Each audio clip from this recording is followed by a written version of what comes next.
প্রিয় শ্রোতা, আসসালামু আলাইকুম রহমতুল্লাহি ও বারকাতু। আপনার উপরে আল্লাহর শান্তি, রহমত ও বরকত নাজিল হোক। তো শ্রোতা, আজকে আমরা হজরত লূত আলাইহিসসালাম সম্পর্কে জানব।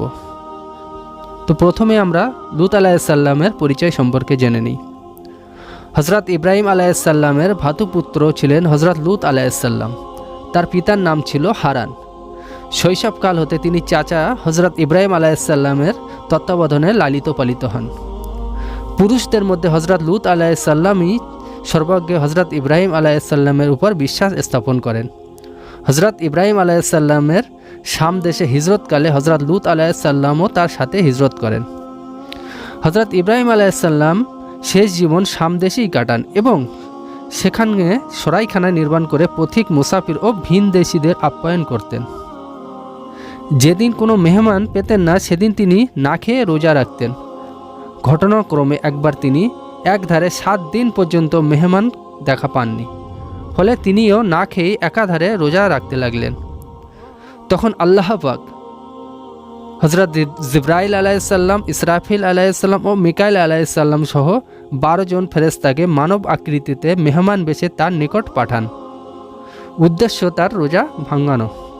ফেরেশতাদের প্রতি নির্দেশ ছিল তারা ইব্রাহিম আলাইহিসসালামকে বৃদ্ধ বয়সে পুত্র ইসহাক ও ইসহাকের ঔরস থেকে ইয়াকুব আলাইহিসসালামের জন্মের সুসংবাদ দেবেন। ফেরেশতাদের প্রতি আরও নির্দেশ ছিল তারা ইব্রাহিম আলাইহিসসালামের কাছ থেকে লূত আলাইহিসসালামের নিকটে যাবেন এবং সেখানকার অধিবাসীদের ধ্বংসের সাধন করবেন।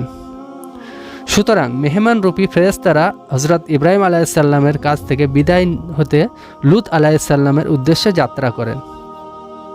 হজরত ইব্রাহিম আলাইহিসসালাম ও তাদের সাথে যেতে চাইলেন, কিন্তু তারা বলেন, আমরা লূত কওমকে ধ্বংস করতে প্রেরিত হয়েছি এবং সেজন্য আমাদের সেখানে যাওয়া, তাই আমাদের সাথে আপনার যাওয়া প্রয়োজন নেই, কেননা লূত কওমের প্রতি আযাবের এবং ধ্বংসের দৃশ্য দেখার মতো মানসিক শক্তি আপনার হবে না। তিনি বলেন, সব কিছু আল্লাহ তাআলার সংরক্ষণাধীন, আমিও আপনাদের সঙ্গে গমন করব। এ বলে তিনি ফেরেশতাদের সাথে রওনা করেন। 150 ক্রোশ পথ অতিক্রমের পর ফেরেশতারা তাকে বললেন, আপনি এখানেই অবস্থান করুন, এরপর আর আপনার সামনে অগ্রসর হবার অনুমতি নেই। তিনি সেখানে উট থেকে নেমে আল্লাহর ইবাদতে নিমগ্ন হন। ফেরেশতারা হজরত লূত আলাইহিসসালাম এর বসতি স্থলে উপনীত হন। এই স্থানে অধিবাসীদের সম্পর্কে ইব্রাহিম আলাইহিসসালাম বলেছিলেন যে এরা দুষ্কৃত্যকারী, অশ্লীল কর্মে লিপ্ত, এদের নারী পুরুষের নির্বিশেষে সবাই বলাৎকারী, এরা পথিক, মুসাফির নির্বিশেষে সকলের মালমাত্রা ছিনিয়ে নেন, অর্থাৎ এরা ছিল সমকামী এবং যাকে বাংলায় আমরা ডাকাত বলে থাকি। এরা রাহাজানি করে। তাদের এইসব অশ্লীল গৃহে অপকর্মের কথা শুনে হজরত ইব্রাহিম আলাইহিসসালাম বলেছিলেন, যারা এহেন দুষ্কর্ম লিপ্ত তাদের উপর আল্লাহর গজব নাজিল হবে এবং তাদের ধ্বংস অনিবার্য। আল্লাহ তাআলা ইব্রাহিম আলাইহিসসালামের একথা মঞ্জুর করেন এবং দুষ্কর্মশীল জাতিকে আযাবে নিপতিত করে ধ্বংস করেন। লূত কওমের বসতিস্থলে মোট 6টি শহর জুড়ে বিস্তৃত ছিল। এর মধ্যে সামুদ শহরটি ফেরেশতাদের ধ্বংস হাত থেকে রক্ষা পায়। বাকি 5টি শহর তার অধিবাসীদের সহ সম্পূর্ণ উল্টে দেওয়া হয়। সামুদবাসী এ আযাব থেকে রক্ষার কারণ হলো তারা যখন দেখতে পেল এসব এলাকার লোকেরা ঘৃণ্য, দুষ্কর্মী ও সমকামিতায় রত, তখন তারা এসব এলাকার লোকেদের সাথে সর্বপ্রকার সামাজিক ক্রিয়াকাণ্ড বন্ধ করে দেয়। ফলে আল্লাহ তাআলা সামুদ জাতিকে ধ্বংসকৃত এলাকার লোকেদের উপর মর্যাদা দান করেন এবং আযাব থেকে রক্ষা করেন। ধ্বংসপ্রাপ্ত শহরগুলিতে লাখো জনকের জঙ্গি পুরুষ ছিল, তাদের সবই আল্লাহর আযাবে ধ্বংস হয়ে যায়। হজরত লূত আলাইহিসসালামের নবুয়াত লাভ। কথিত আছে যে বাদশাহ নমরুদের সব সৈন্য সামন্ত ধ্বংস এবং তার নিজের ঘৃণ ও জঘন্য মৃত্যুর পর হজরত ইব্রাহিম আলাইহিসসালাম যখন নমরুদের রাজ্যে অন্যত্র রওনা হলেন, তখন তিনি স্বীয় ভাতুপুত্র লূত আলাইহিসসালামকেও সাথে নিলেন। হজরত লূত আলাইহিসসালামের সম্প্রদায়ে ধ্বংস হওয়ার ঘটনা। ফেরেশতারা প্রথমে মানব আকৃতিতে হজরত ইব্রাহিম আলাইহিসসালামের মেহমান হয়েছিলেন। তারা লুত সম্প্রদায়কে ধ্বংস করার উদ্দেশ্যে তাদের বসতিস্থলে প্রথমে পৌঁছে হজরত লুত আলাইসাল্লামের গৃহে যান এবং তার কন্যাদেরকে সালাম দেন। লুত কন্যারাও যথারীতি সালামের উত্তর দেন। এরপর হজরত জিব্রাইল আলাইসাল্লাম লুত কন্যাদেরকে বললেন, আমরা বিদেশি মুসাফির, এ শহরে এমন হৃদয়বান কেউ আছেন কি যিনি আজ রাতের জন্য আমাদেরকে থাকা খাওয়ার ব্যবস্থা করবেন?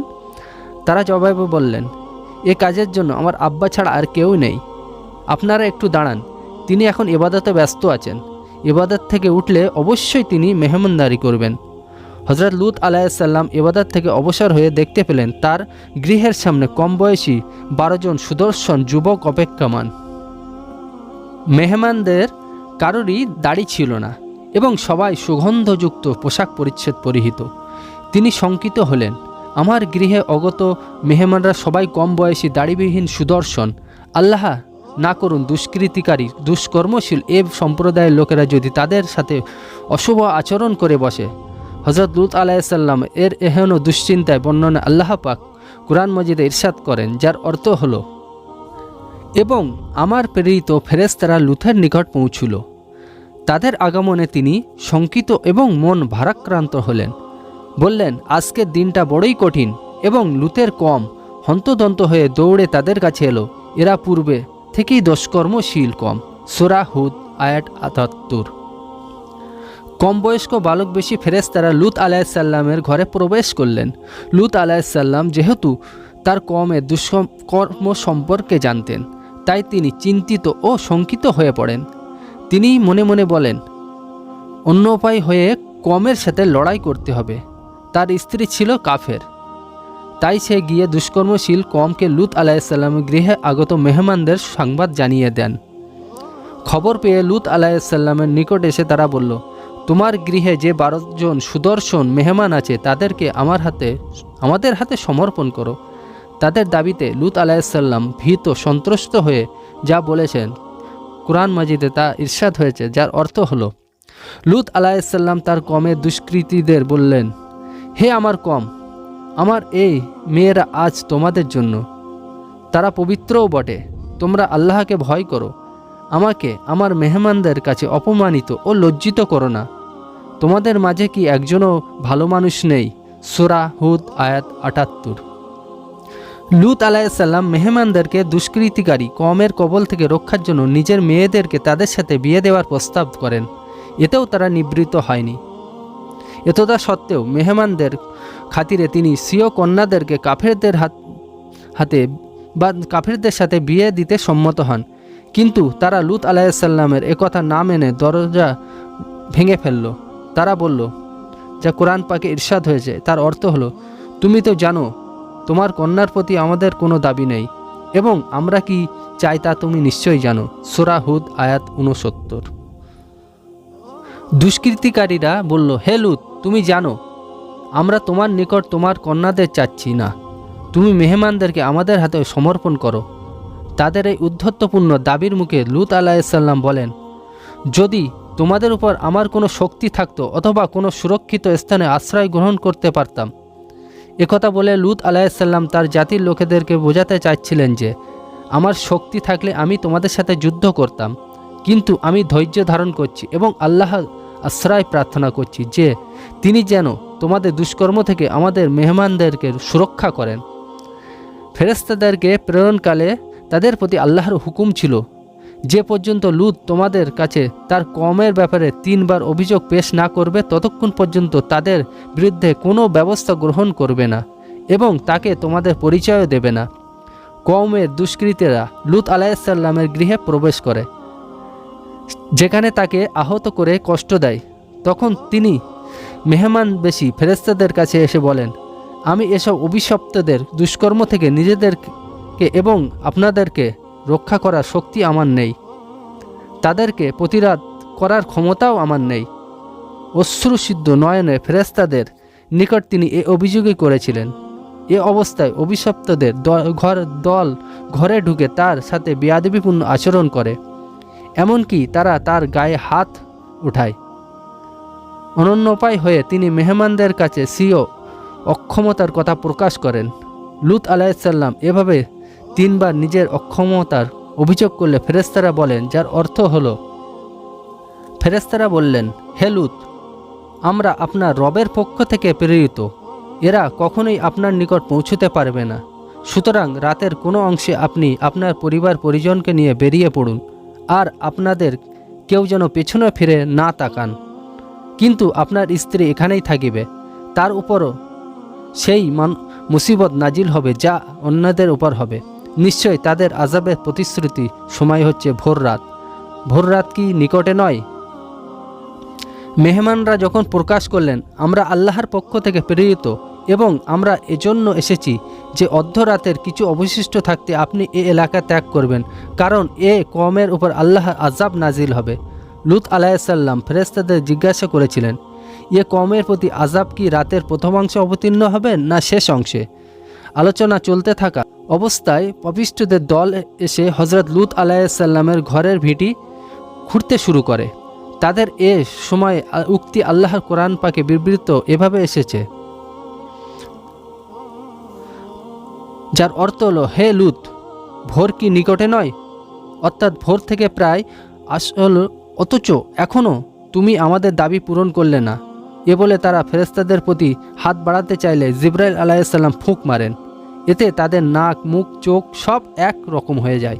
এ সম্পর্কে আল্লাহ বলেন, যার অর্থ হলো, এবং নিশ্চয়ই তারা অসৎ উদ্দেশ্যে লূত হতে মেহমানদেরকে ছিনিয়ে নেওয়ার সংকল্প করেছিল। অতএব আমি তাদের চোখ খুদে ফেললাম। সুতরাং এখান আমার আযাব ও ভয় প্রদর্শনের স্বাদ আস্বাদন করো। অতঃপর তাদের প্রতি চিরস্থায়ী আযাব নাজিল হলো ভোর রাতে। সুতরাং আমার আযাবের স্বাদ আস্বাদন করো। লূত আলাইহিসসালামের কওমের যে সব লোক তাদের গৃহে চড়াও হয়েছিল, তাদের চোখ, মুখ, কান সব সমান হয়ে যায়। এ অবস্থায় তারা চিৎকার করে বলতে লাগলো, লূত জাদুকরকে তার ঘরে স্থান দিয়েছে। তারা আরও বলল, তোমার মেহমানদেরকে বলো আমাদের চোখ, নাক, কান সব ভালো করে দিতে, তাহলে আমরা অপকর্ম হতে তওবা করব। তখন জিবরাইল আলাইহিসসালাম নিজের পালক দিয়ে তাদের চেহারা বুলিয়ে দেন। সাথে সাথে তাদের নাক, চোখ, কান, মুখ যথারীতি পূর্বর ন্যায় হয়ে যায়। তারা আবার মেহমানরূপী ফেরেশতাদের শরীরে হাত বাড়াতে চাইলে তাদের সারা দেহ শুকিয়ে অবাস হয়ে যায়। তারা আবারও তওবা করলে জিবরাইল আলাইহিসসালাম নিজের পালক চোখে শরীরে বুলিয়ে তাদেরকে আগের মতো সুস্থ করে দেন।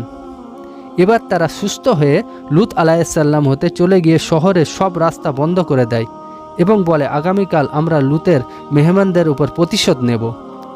জিবরাইল আলাইহিসসালাম লূত আলাইহিসসালামকে পরিবার পরিজন সহ শহর থেকে চলে যেতে পরামর্শ দেন। তিনি বললেন, পাপিষ্ঠরা তো শহর থেকে বেরিয়ে যাওয়ার রাস্তা বন্ধ করে দিয়েছে, সুতরাং আমি পরিবার পরিজন সহ বের হব কিভাবে? তখন হযরত জিবরাইল আলাইহিসসালাম পরিবার পরিজন সহ লূত আলাইহিসসালামকে শহর থেকে বের করে হযরত ইব্রাহিম আলাইহিসসালামের কাছে পৌঁছে দেন। হযরত লূত আলাইহিসসালামের স্ত্রী ছিলেন কাফের, তাই স্ত্রীকে দুষ্কর্মশীলদের মাঝে রেখে মেয়েদেরকে সাথে করে নিয়ে তিনি হযরত ইব্রাহিম আলাইহিসসালামের কাছে পৌঁছান। গৃহস্বামী হযরত ইব্রাহিম আলাইহিসসালাম তাকে অত্যন্ত আগ্রহ ভরে মেহমান রূপে গ্রহণ করেন এবং যথেষ্ট আদর আপ্যায়ন করেন। সূর্যোদয়ের পর হযরত জিবরাইল আলাইহিসসালাম সিও ডানা মাটিতে ঢুকিয়ে লূত আলাইহিসসালামের কওমকে শহরটিকে এমনভাবে উল্টে দেন যে গাছের একটি পাতা অথবা দরজার একটি কড়াও নড়েনি। শিশুদের একটি দোলনাও হস্তান্তর হয়নি। ফেরেশতারা এভাবে সমগ্র দুষ্কর্মশীল সম্প্রদায়কে অস্তে অস্তে ধরা থেকে নিশ্চিহ্ন করে দেন। লূত আলাইহিসসালাম কওমের ধ্বংস হওয়া সম্পর্কে আল্লাহ তাআলা ইরশাদ করেন, যার অর্থ হলো, অতঃপর যখন আমার আদেশ এসে পৌঁছে তখন আমি যে জনবসতির উপর দিককে নিচে করে দিলাম এবং আমি তার উপর্যুপরি পাথর বর্ষণ করতে লাগলাম। সূরা হুদ আয়াত ৮২। হযরত লূত আলাইহিসসালাম শহরটি এ পরিণতি দেখে আফসোস আর কান্নাকাটি করতে থাকেন। তিনি দেখতে পেলেন শহরটি সম্পূর্ণরূপে ধ্বংস হয়ে গেছে, আর ধ্বংস হওয়া প্রতিটি লোকের গলেই লালাহত অভিশাপ তকোয়া পড়ে আছে এবং প্রত্যেকের গলায় তকোয়ার উপর তার নাম অঙ্কিত রয়েছে। এ সম্পর্কে আল্লাহ তাআলা ইরশাদ করেন, যার অর্থ হলো, তারা তোমার রবের নিকট চিহ্নিত, নির্দিষ্টকৃত, আর যে জনপদগুলো জালেমদের চেয়ে দূরে নয়। সূরা হুদ আয়াত ৮৩। লুত আলাইসাল্লাম এই শহর উল্টে দেওয়া এবং ততকার বাসিন্দাদের ধ্বংস হবার পর হজরত ইব্রাহিম আলাইসাল্লাম জিব্রাইল আলাইসাল্লামকে বলেন, এ সম্প্রদায়ের অবস্থান কোথায় হবে? তিনি বলেন, সপ্তস্তর জমিনের নিচে হাবিয়া জাহান্নাম হলো তাদের ঠিকানা। তাহলে প্রিয় শ্রোতা, আজকে আমরা লুত আলাইসাল্লাম সম্প্রদায় কিভাবে ধ্বংস হলো জানতে পারলাম। মূল ওদের পাপ ছিল সমকামিতা, যেটা এখন বর্তমান বিশ্বেও ব্যাপক মহামারী আকার ধারণ করেছে। আল্লাহ সুবহানাহু ওয়া তাআলা আমাদেরকে এই সমস্ত পাপ থেকে বাঁচিয়ে রাখুন। আসসালামু আলাইকুম।